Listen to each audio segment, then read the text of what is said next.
Obrigado. O Senhor sabe como está a nossa vida pessoal, pensando em cada um de nós aqui. Como está a nossa vida conjugal? Como está a nossa vida familiar?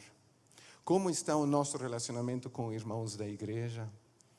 Para o Senhor, tudo isso é conhecido. E eu acho que o nosso Deus é um Deus tão interessado nos seus filhos e na sua família, que Ele não quer deixar passar esta oportunidade hoje à tarde de conversar com cada um de nós. E foi falado já que nas primeiras palavras introdutórias que oração não é apenas eu falo e Deus ouve. Muitas vezes assim parece. Vamos fazer uma oração ainda? E a gente fala, diz amém, e já se dispersa, sem ver que resposta Deus gostaria de dar àquilo que a gente expressou perante Ele em oração.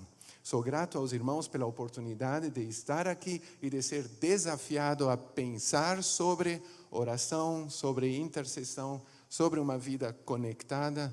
E concordo, eu consigo me identificar muito bem com esse pedido, porque entendo que é para isso que fomos chamados. Lendo a carta aos Efésios, o apóstolo Paulo, sob orientação de Deus, diz que Deus quer usá-lo para revelar um mistério que esteve oculto desde a antiguidade e que só ali, a partir do momento em que o Espírito Santo foi derramado, nasce a igreja que Deus colocou como responsabilidade do apóstolo Paulo, comunicar, revelar um mistério. Um projeto de Deus que existia desde antes da fundação do mundo. Antes de que existisse o mundo, Deus sonhava com uma família debaixo de Jesus Cristo como cabeça, uma família que vivesse essa intimidade, unidade que Deus, Pai, Filho e Espírito Santo estavam vivendo desde antes da criação do mundo já. O sonho de Deus é a família de Deus, é uma família na qual filhos criados à imagem e semelhança de Deus, depois da queda, sendo restaurados novamente para essa imagem e semelhança, para que se parecessem mais com Jesus Cristo, e poder fazer parte dessa família. E numa família, a comunicação é essencial. Eu acho que Deus, o nosso Pai, não tem maior prazer em sentar junto com seus filhos e conversar com eles. E conversar com. Talvez essa seja uma definição de oração. Não eu falo, Deus ouve, mas sentar juntos e, sem ser irreverentes, bater um papo com Deus, de uma maneira muito natural. Podemos conversar com Ele da maneira em que pais e filhos conversam, desde que o relacionamento entre pais e filhos esteja bem, que não seja aos gritos. Mas num bom relacionamento, com essa naturalidade, eu acho que é como Deus gostaria de conversar com todos nós. E nessa conversa tão natural, não há assunto que precise ficar fora. Talvez em conversas com outras pessoas, a gente não toca em alguns assuntos. Com Deus não existe assunto que a gente não possa tocar. De que adianta? Ele já conhece os nossos corações, Ele já sabe o que há lá dentro. Nem adianta começar a fingir alguma coisa, Ele já descobriu tudo, já sabe. Antes das palavras chegarem na nossa boca, Ele já sabe o que gostaríamos de expressar ou o que estamos encobrindo. Foi uma sensação muito forte. A primeira vez que eu procurei a Marlise, estava na Alemanha, e sabia que ela estaria numa cidadezinha tão pequena que é possível achar uma brasileira dentro daquela cidade, mesmo não sabendo onde ela estaria. E sabendo que ela estaria lá, fui para lá, ainda perguntei, Senhor, o Senhor tem algo contra que eu vá lá buscar? Ela tinha acabado de chegar do Brasil, eu já estava ali há um tempo, mas havia um interesse em conhecer essa moça melhor. E não parecia que Deus estava contra isso. Peguei um ônibus, fui para lá, busquei nos lugares em que uma jovem brasileira podia estar, numa cidadezinha dessas. Tinha 2 shoppings pequenos, tinha uma livraria cristã e tinha um calçadão, uma rua de lojas. Pensei, só existem esses lugares, vamos lá. Não achei ela nesses lugares, fui no ponto de ônibus em que ela iria tomar o ônibus para voltar para onde ela morava.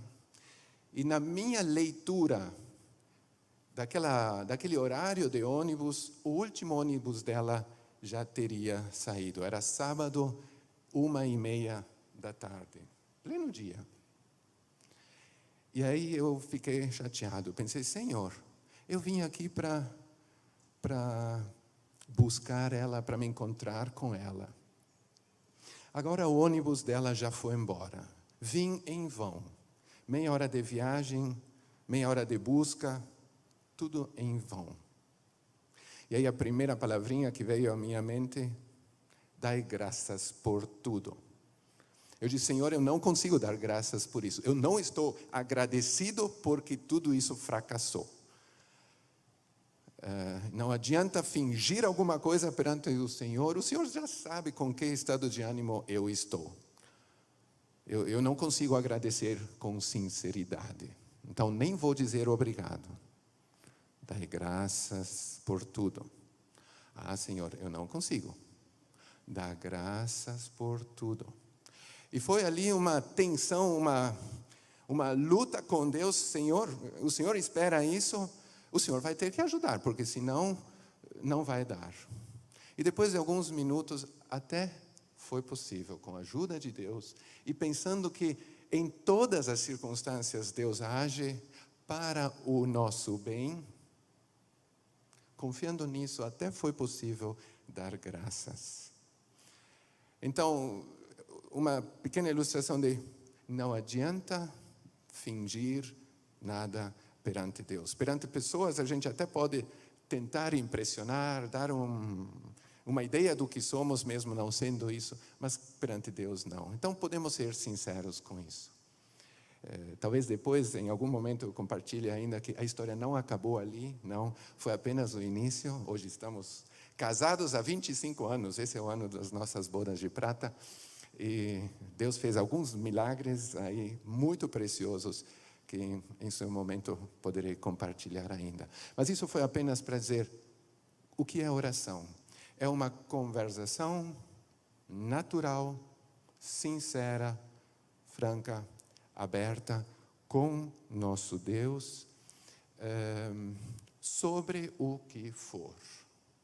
Também sobre assuntos sobre os quais não temos coragem de falar com nenhuma outra pessoa. E possivelmente muitos de nós aqui temos coisas no nosso coração que não temos tido coragem de abrir o jogo com ninguém ainda. Com Deus podemos. Não há nada que precisemos calar. Oração é a comunicação natural de pai e filho que estão num bom relacionamento. Intercessão é outra palavrinha que aparece na propaganda para a tarde de hoje. Intercessão. Intercessão, talvez possamos definir como um tipo de oração no qual a gente se coloca na brecha para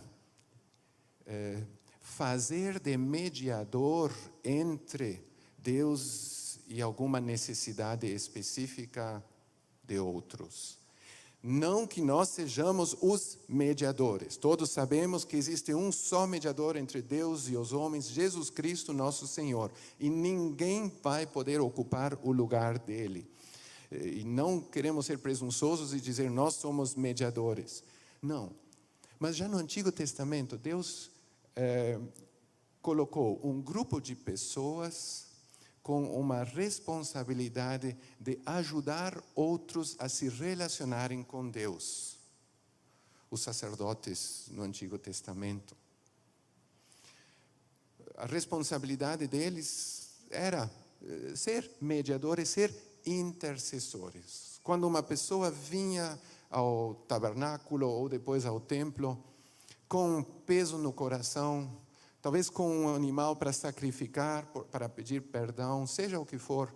Aí o sacerdote entrava na cena e ajudava a essa pessoa a se comunicar com Deus da maneira que isso era possível naquela época. E hoje, a igreja, a família de Deus, é chamada de sacerdócio real. Somos todos hoje sacerdotes. Todos hoje estamos cumprindo aquele papel prefigurado pelos sacerdotes do Antigo Testamento. Todos hoje, qualquer cristão, tenha crachá de intercessor ou não tenha crachá de intercessor, cada cristão tem o privilégio e a oportunidade e a responsabilidade de fazer aquilo que os sacerdotes faziam, tentar ajudar o outro no seu relacionamento com Deus, tentar clamar a Deus também por outras coisas que nem sejam pessoais. Um intercessor pode também interceder por situações que estamos vivendo, pelo país e situações que o nosso país está vivendo nesse momento. Também, nesse sentido, temos exemplos no Antigo Testamento de intercessores que clamaram a Deus pela situação que o povo de Deus estava vivendo na nação em que se encontravam. Então, oração e intercessão é toda essa comunicação de duas vias que podemos ter e somos chamados a ter com o nosso Deus. E sobre isso queremos compartilhar um pouco. A ideia de viver conectado, que foi mencionada aqui também, talvez seja uma linda expressão nos nossos dias. Existem tantas coisas para se conectar e todos sabemos o que isso significa. Foi difícil saindo de casa em Atibaia, eu queria ainda ver rapidinho como é que estava o trânsito em São Paulo para saber se iria vir pela Marginal até aqui ou dar a volta por fora. Mas o nosso Wi-Fi não funcionou. Desde hoje de manhã tem um problema, não há sinal lá em casa. Pode acontecer. Ainda bem que com Deus isso não acontece. Nem precisa nem ter essas placas zona Wi-Fi, porque com Deus a zona Wi-Fi é em todo lugar. Indo no avião, não precisa desligar o seu celular, porque poderia interferir no voo. O Wi-Fi com Deus sempre está ligado de uma maneira que não atrapalha ninguém e só nos abençoa. E viver conectado com Ele é um grande privilégio que nós temos. Um dia minha irmã foi convidada por uma amiga japonesa a visitá-la no Japão. E aí as duas foram e se colocaram perante uma estátua de Buda. Todos já têm visto a estátua de Buda, não preciso descrever. E aí aquela moça japonesa, chegando perto, a primeira coisa que ela fez foi bater palmas. Eu preciso acordá-lo, caso ele estiver dormindo. Porque só quando ele estiver acordado, ele poderá me ouvir. Com Deus nunca precisamos bater palmas para acordá-lo. O nosso Deus está acordado sempre, atento à oração dos seus filhos, aguardando que eles se dirijam a Ele numa conversação. E esse é um grande privilégio. Não existe horário. Em qualquer momento do dia, em qualquer momento da noite, com Deus podemos conversar. E existem muitos textos bíblicos que nos animam a isso. Os irmãos conhecem os textos muitos textos. E conferência, na verdade, é uma atividade em que todos participam ativamente. Não é um que fala e todos os outros ouvem. Seria um mau exemplo para o que acabamos de definir como oração. E gostaria de ver o nosso encontro, desde que a técnica o permita, e se alguém falar em voz muito baixa, eu posso repetir aqui pelo microfone o que falou. Gostaria de ver o nosso encontro descrito aqui, em 1 Coríntios 14, 26. Não era uma conferência de intercessão, mas diz aqui: que diremos, irmãos? Quando vocês se reúnem, 1 Coríntios 14, 26. Quando vocês se reúnem, isso é tão amplo, tão vago, tão dinâmico, que qualquer tipo de reunião entra nessa descrição aqui. Onde cristãos estão juntos, o que acontece? Cada um de vocês tem ou um salmo, pode ser traduzido também uma palavra de adoração, ou uma palavra de instrução, ou uma revelação, ou uma palavra em uma língua, ou uma interpretação. Tudo seja feito para a edificação da igreja. Quando, pois, nos reunimos, hoje aqui juntos, eu acho que Deus pode e quer usar a cada um dos que estamos aqui para edificar a vida dos outros.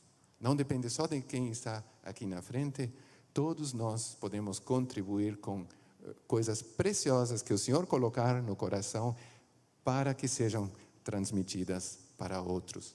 Então, nesse sentido, não vai ser um monólogo, eu vou pedir a ajuda de vocês também. No Salmo 95, a gente lê as seguintes palavras desde o início. Salmo 95. Venham, cantemos ao Senhor com alegria, aclamemos a rocha da nossa salvação. Vamos à presença dele com ações de graças. Vamos aclamá-lo com cânticos de louvor, pois o Senhor é o grande Deus, um grande Rei acima de todos os deuses. Nas suas mãos estão as profundezas da terra, os cumes dos montes lhe pertencem. Dele também é o mar, pois ele o fez. As suas mãos formaram a terra seca.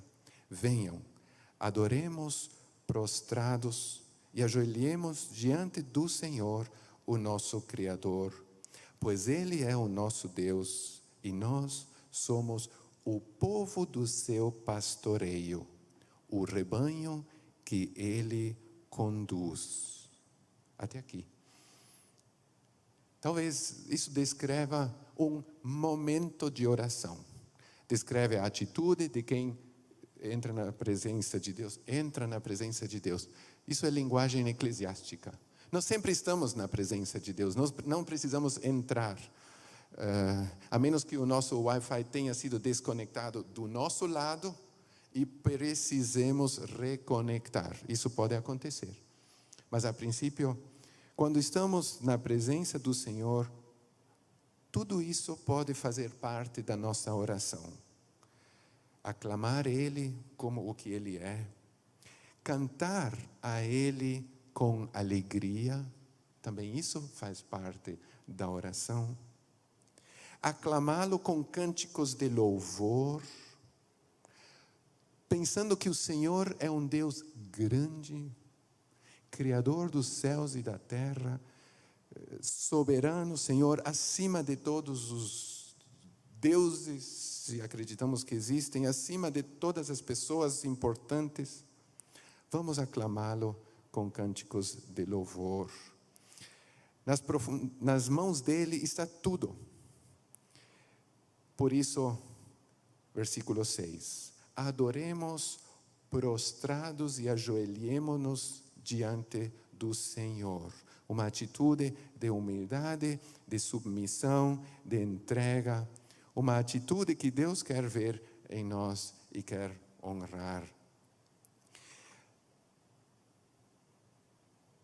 Na minha Bíblia em alemão, fala também que entremos na sua presença com ações de graças. Versículo 2, ali está escrito um pouco diferente. Quem não sabe como começar um tempo de conversa com Deus, venhamos frente a Ele com ações de graças. Motivos para agradecer todos temos. E uma oração pode incluir e deve incluir gratidão também. O fato de estarmos aqui não é automático, não é tão natural.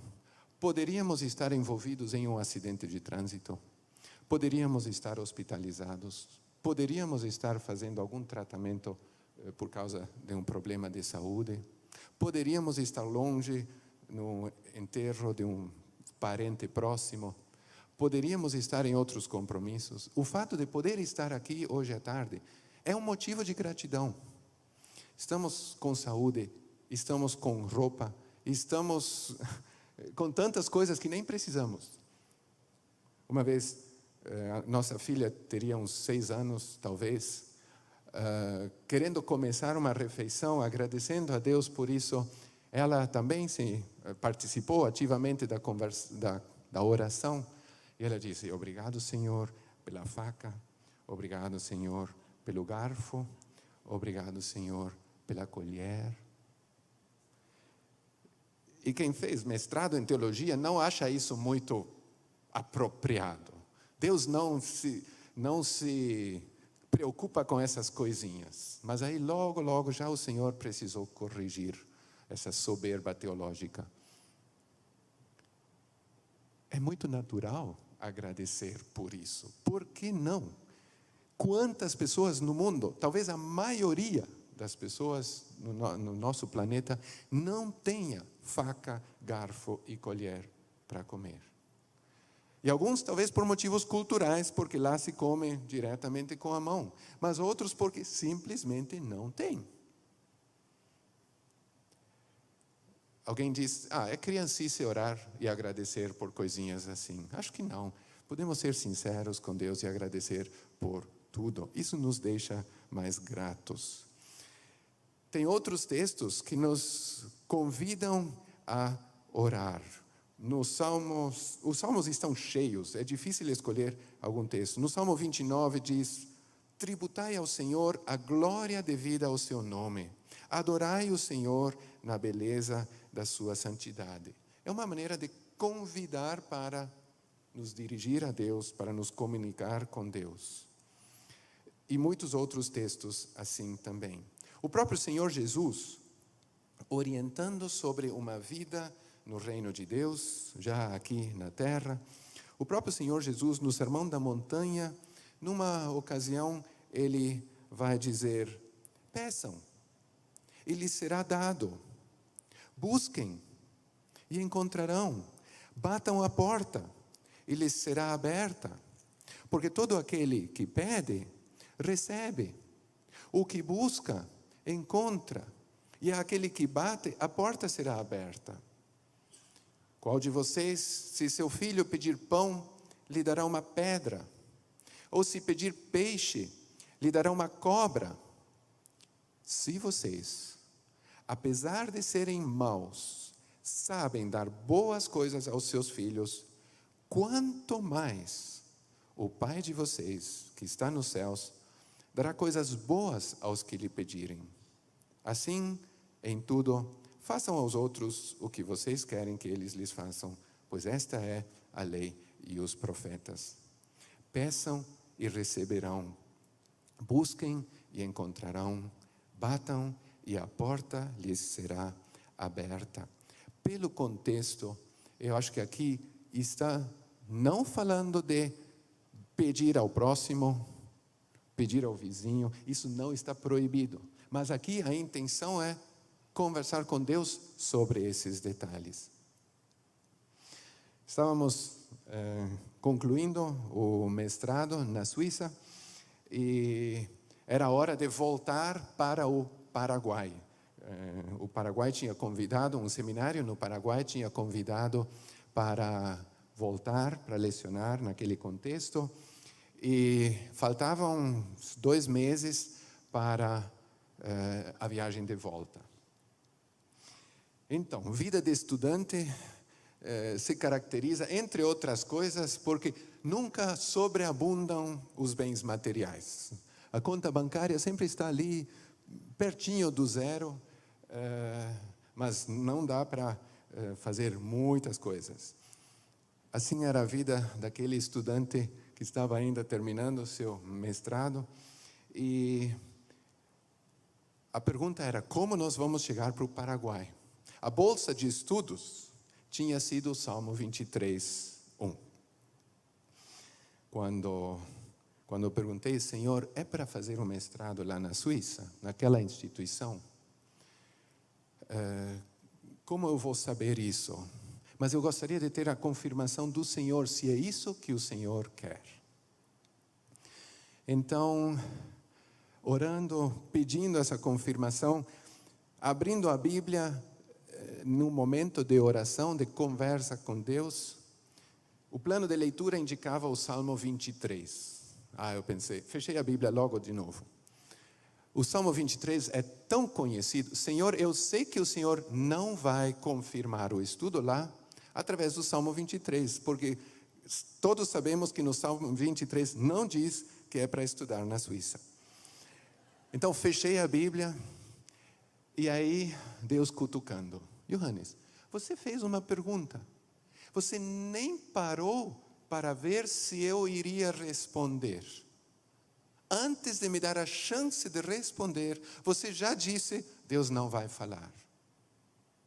Cara, não é essa a maneira de fazer uma pergunta para mim. Então, abri de novo Salmo 23 e comecei a ler. Senhor, o Senhor quer de alguma maneira responder que é para estudar lá? Porque, vindo da América do Sul, estudar naquela época, no segundo país mais caro do mundo, sem condições próprias nem da família de pagar passagem até a Suíça, estudos na Suíça, material escolar, etc, etc. Se o Senhor não estiver por trás, não vai dar. E aí começa Deus dizendo: o Senhor é o meu pastor, nada me faltará. Eu continuei lendo, mas aquela primeira parte chamou a atenção. E aí fizemos algo que num curso de discipulado tinham nos ensinado. E é uma dica que estou passando adiante. Para um momento de oração, transformar, não adulterar, mas transformar o texto bíblico, mudando pronomes, de maneira que pareça que é Deus falando para mim. E aí eu fiz isso com aquele primeiro versículo do Salmo 23. Deus falando então: eu, o Senhor, sou o teu pastor, Johannes. Nada vai te faltar. E quando Deus diz nada, é nada mesmo. Aí disse: Senhor, é uma palavra que é bastante clara, mas o Senhor sabe dos custos lá, o Senhor sabe dos recursos que eu tenho. É muito arriscado dizer eu vou lá sem nada. E aí eu pensei: Senhor, é isso que o Senhor está querendo dizer? É para ir lá? Mas como vai funcionar tudo? E aí eu fui na Bíblia para outro texto que tinha a ver com entregar o caminho ao Senhor. Mas eu errei na referência, fui num lugar que eu não queria. Aquele texto que eu queria ler, não achei, mas acabei caindo no Salmo 37, por orientação de Deus, eu diria, e ali diz: entrega o teu caminho ao Senhor, confia nele, e o mais Ele fará. Diz, Senhor, mas significa que vai pagar passagem, estudos, material, tudo? Sim. E com essa bolsa de estudos fui lá, sobrevivi todos esses anos. O Senhor cuidou de um solteiro, o Senhor cuidou daquele estudante quando foi casado. Para o Senhor, o estado civil não faz diferença nenhuma. Ele consegue cuidar de uma pessoa, Ele consegue cuidar de uma família. Ele conseguiu cuidar de 2 milhões a 4 milhões de pessoas vivendo por 40 anos num deserto, onde não existe supermercado, não existe shopping, não existe nada do que nós achamos tão importantes. Deus se virou, Deus soube como sustentar um número tão grande de pessoas ao longo de 40 anos. Será que cuidar de você e da sua família é demais para Ele? Mesmo que hoje talvez alguém aqui esteja desempregado, na rua quase, para Deus não é um problema. E voltando então, querendo voltar para o Paraguai, apareceu na leitura bíblica esse texto: peçam e lhes será dado. Eu disse, Senhor, eu não preciso pedir, o Senhor já sabe. Mateus 6,8 diz, Deus sabe qual é a nossa necessidade antes que a gente peça. Jesus diz, vosso Pai sabe de que coisas vocês têm necessidade antes que vocês peçam. Mateus 6,8. Então, por que pedir? Eu disse, Senhor, eu não vou pedir, o Senhor já sabe. Estamos precisando de passagens para voltar, estamos precisando de uma casa lá para morar, e seria muito legal ter um dinheiro para comprar livros e levar para a biblioteca do seminário. Peçam e receberão. Ok, já que o Senhor insiste, eu vou pedir. Eu tenho 3 pedidos. Dinheiro para comprar 2 passagens para ir para o Paraguai, da Suíça. Dinheiro para comprar livros para a biblioteca. E uma casa lá que tenha água, telefone e um quarto para hóspedes, onde possamos receber visitas. Esse é o meu pedido. Já que o Senhor diz que é para pedir, eu vou pedir. Meia hora mais tarde, toca o telefone. O diretor do seminário lá do Paraguai, telefonando. Johannes, como é que vocês estão? Bem, graças a Deus. Ótimo. Já tem passagem comprada para voltar? Não, ainda não. Mas a data já está fixa. Ok. Vocês têm dinheiro para essas passagens? Eu disse, até que precisemos comprar a passagem, Deus vai providenciar. Tá, então vocês não têm? Não. Ok. Sabe quanto são as passagens? Sim, é tanto. Tudo bem. Daqui a 10 dias, alguém do Paraguai vai ir lá na Suíça, vai se encontrar com você e vai levar para você o dinheiro para as 2 passagens. Uau! Ótimo, muito obrigado. E outra coisa, Johannes, você conhece a biblioteca do nosso seminário. E já que lá se leciona em alemão também, você não achou alguns livros bons que seria bom ter na nossa biblioteca? Sim, a lista já está pronta. Então, traz livros para cá. Você tem dinheiro para esses livros? Não. Tem ideia de quanto pode custar? Sim, mais ou menos tanto. Ok. Daqui a 10 dias, a pessoa que leva a sua passagem vai levar dinheiro para os livros. E eu tenho mais uma pergunta, ele disse. Quando vocês chegarem aqui, vocês aceitariam morar na nossa casa? E depois da lua de mel, a gente tinha dormido uma noite na casa dele, como hóspedes, no quarto de hóspedes dessa casa. Sabíamos que lá tem água e tem telefone. Eu disse, não esperávamos tanto. Não, mas essa casa será reservada para vocês, concordam? Claro que concordamos. O que me chama a atenção não é dinheiro para as passagens, ou dinheiro para livros, ou uma casa. O que me chama a atenção é que Deus diz, peçam e receberão. e se somos bem específicos na nossa conversa com Deus, Deus se vira para responder.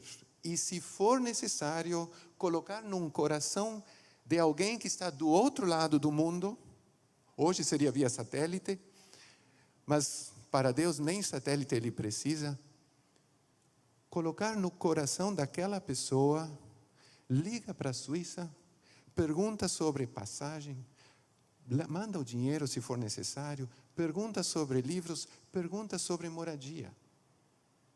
Isso fez necessário que aquela pessoa lá no Paraguai estivesse conectada. Se essa pessoa não fosse sensível aos impulsos de Deus, às cutucadas de Deus, ela não teria ligado. Não teríamos visto a glória de Deus se manifestar dessa maneira. Eu não teria isso para compartilhar com vocês hoje, para destacar o auxílio de Deus numa situação X. Mas foi levando a sério o que Deus diz na palavra, foi porque outra pessoa também levou a sério Deus quando deu essa cutucada, que as coisas acontecem e Deus consegue continuar com os seus planos, com os seus projetos. Peçam e receberão. Teria tanto para compartilhar sobre isso. No intervalo, com os que estiverem ali, podemos conversar, porque tem mais outras coisas também. Exortações à oração. Temos outra preciosa em Mateus capítulo 18. Mateus capítulo 18 é um dos poucos lugares em que se fala de igreja nos evangelhos. Só 2 vezes nos evangelhos aparece a palavrinha igreja. Em Mateus 16, quando Pedro confessa a Jesus como o Messias anunciado e que chegou. E em Mateus 18, quando estamos numa situação difícil. Uma situação em que um irmão nosso, de alguma maneira, não está vivendo de acordo com a vontade de Deus, e os outros irmãos estão interessados em ajudá-lo. Talvez levando a sério o que lemos na carta aos Gálatas, no capítulo 6, nos primeiros versículos. Só para mencionar esse texto. Irmãos, se alguém for surpreendido em algum pecado, vocês que vivem em comunhão com o Espírito, deverão restaurá-lo com mansidão. Cuidem-se, porém, cada um, para que também não seja tentado. Levem os fardos pesados uns dos outros, e assim cumprirão a lei de Cristo, etc, etc, etc. E aqui temos essa situação em Mateus 18. Um irmão está tropeçando na sua vida com Deus. E Jesus coloca aqui algumas dicas de como tentar restaurá-lo. Falando com ele na companhia de outros, falando com ele no contexto da igreja. E é nesse contexto que aparecem essas tão conhecidas palavras do versículo 19. Também lhes digo que, se 2 de vocês concordarem na terra em qualquer assunto sobre o qual pedirem, isso lhes será feito por meu Pai que está nos céus. Pois onde se reunirem 2 ou 3 em meu nome, ali eu estou no meio deles. No contexto de restauração. A gente isola esses versículos tantas vezes. Usamos esses versículos para muitas coisas. E esquecemos que o objetivo inicial foi num contexto de restauração. Uma palavra para intercessores. Você que fica dolorido, vendo irmãos queridos que por algum motivo ainda desconhecido, estão não vivendo essa comunhão com Deus, que Deus quer para eles, e que eles talvez sonhariam também, mas que por algum motivo perderam ou estão em conflito. Trabalho para intercessores. Carregar juntos esse fardo, essa preocupação pela restauração, mas carregá-los com fé, com esperança, e orar com fé. Orar confiantes de que Deus pode e Deus quer. E se 2 ou 3 concordamos que queremos pedir pela restauração desse irmão, dessa irmã, temos uma promessa preciosa de Deus aqui. Deus está no meio deles e aquilo em que concordarem em pedir, lhes será feito por meu Pai que está nos céus. Deus não vai forçar a barra, ir por cima do que aquela pessoa decide. Mas existem diversas maneiras de interceder também por alguém que está nesse conflito. Deus quer essa restauração. Deus quer a reconciliação dessa pessoa com Deus. E outros motivos de intercessão também, para os quais também esse texto pode valer. No momento, nessas 2 últimas semanas, eu fui confrontado com situações em que 3 irmãos muito queridos da família da fé estão lutando pelos seus casamentos. Um disse: não adianta, não consigo, não é possível conversar com a minha esposa, não chegamos a um denominador comum, não conseguimos conversar, não dá mais. E quando são pessoas que estão próximas, quase consideradas membros da família, porque são irmãos queridos na fé, você chora com eles também. E clama a Deus: Senhor, o Senhor é capaz de restaurar isso. Outra pessoa também já está para assinar o divórcio, não dá mais. A esposa pediu para ele sair de casa. Ele não quer. Ele quer sair sim para não contrariar ela, mas ele não quer que o casamento chegue a um fim. Intercessores, onde estamos? Para não deixar esses irmãos sozinhos com esses fardos que são pesados. Eu não sei quão pesados são, porque, graças a Deus, não passei por essa situação. Eu acho que só quem já passou por isso sabe o que isso significa para uma pessoa. Mas quem sabe, se alguém aqui já passou por uma crise dessas e se viu restaurado por Deus, seja a pessoa ideal para se identificar com a necessidade do outro e interceder por eles. E quem sabe, até com conselhos, ajudar na restauração. Aquilo em que fomos ajudados, diz a segunda carta aos Coríntios, naquilo que nós fomos confortados, nós podemos confortar outros também. E quem sabe Deus quer usar isso. Deixa contar não só esses 3 casos difíceis, também essa semana ouvimos uma coisa preciosa que Deus fez.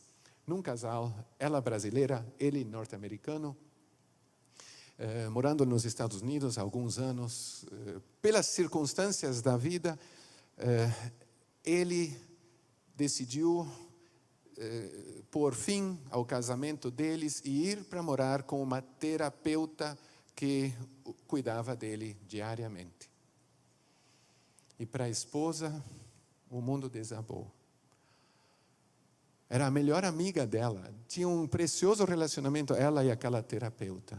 E com ela, esse homem foi embora. E nem a família dele conseguia falar com ele, nem a família dela, nem ela. E sim, logo o clamor subiu ao Senhor. Senhor, para o que parece impossível aos homens, não é impossível para o Senhor. Senhor, faça alguma obra ali. E essa semana escutamos que esse homem lá dos Estados Unidos, que 3 vezes tinha pedido divórcio, que ela assinasse o divórcio, e ela disse, eu não vou assinar, porque estaria fazendo uma coisa que Deus detesta, eu não vou assinar o divórcio, você resolve esse problema entre você e Deus. E ele, pela lei dos Estados Unidos, ele nem precisava da assinatura dela, que nem aqui no Brasil também.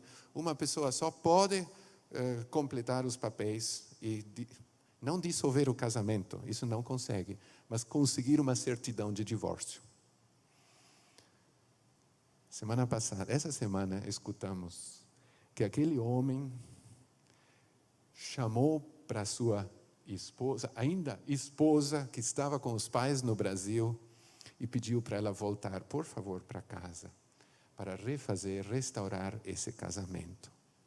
E ela voltou para casa, claro, com todas as dificuldades que isso implica. Ela diz, não é de um dia para outro que a gente recupera a confiança. Deus está trabalhando comigo cada dia, e também com ele.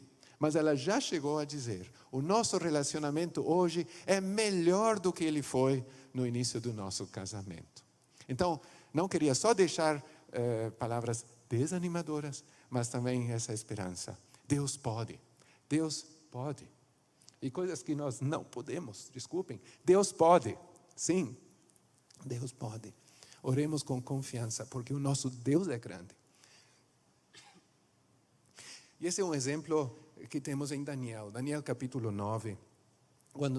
Quando Daniel se dirige a Deus e ele diz, Senhor, estamos clamando ao Senhor, não por causa nossa.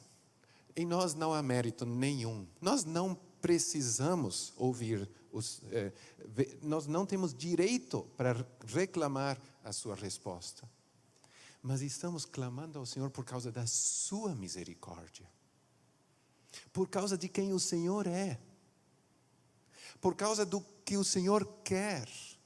Por causa do seu grande plano, com a igreja, com a família da fé, sei lá, podemos aplicar isso a qualquer situação, não precisa ser só Daniel. Por isso estamos clamando, estamos querendo pedir a intervenção de Deus, e Deus faz.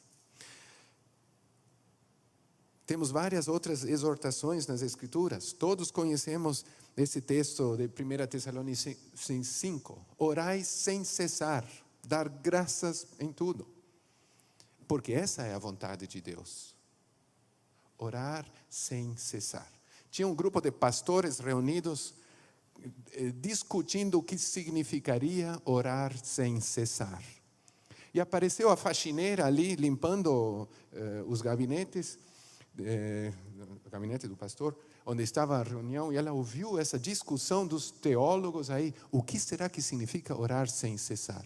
Ela pediu licença, ela disse, desculpem interferir na conversação de vocês, mas orar sem cessar é uma coisa tão simples.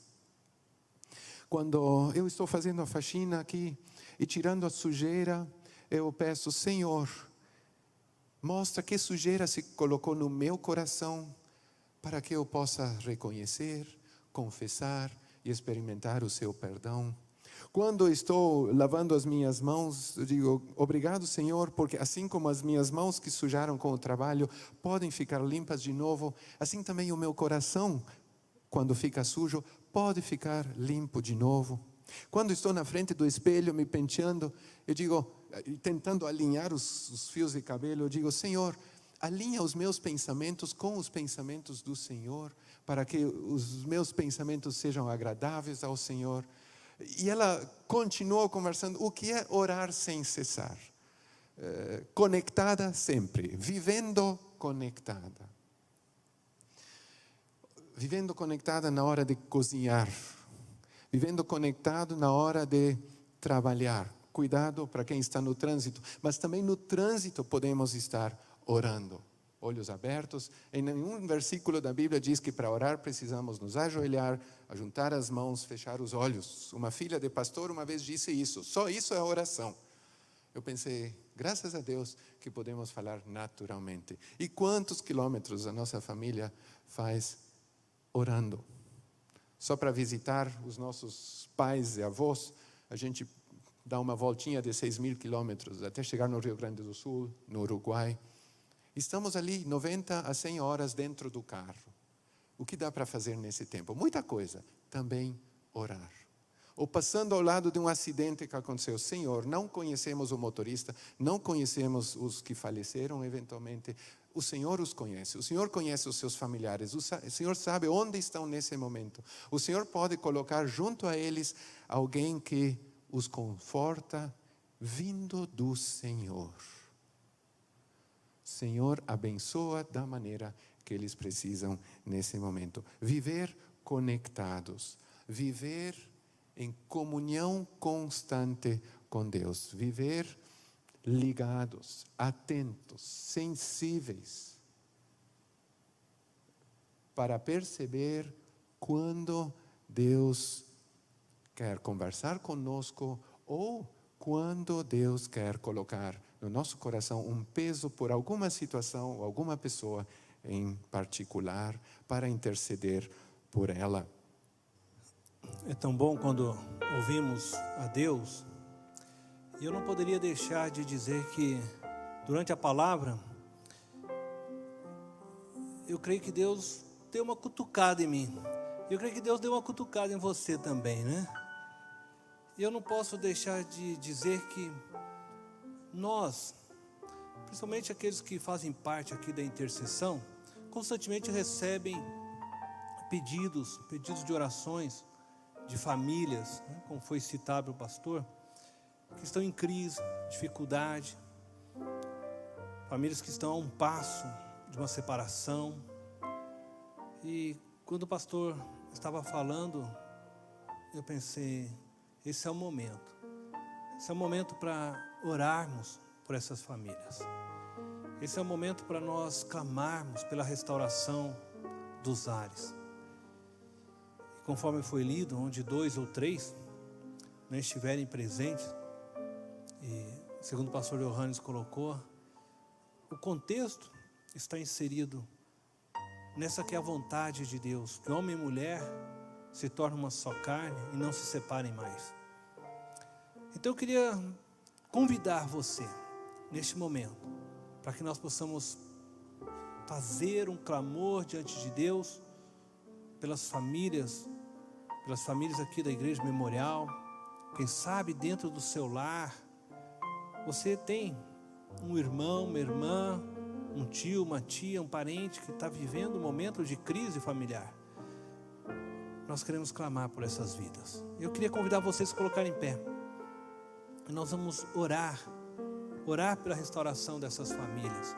Orar para que Deus coloque as mãos e Ele possa limpar a aliança que um dia foram feitas no altar e que quem sabe que durante os anos, o tempo, elas foram ficando empoeiradas, sujas, mas que hoje Deus possa vir e limpar.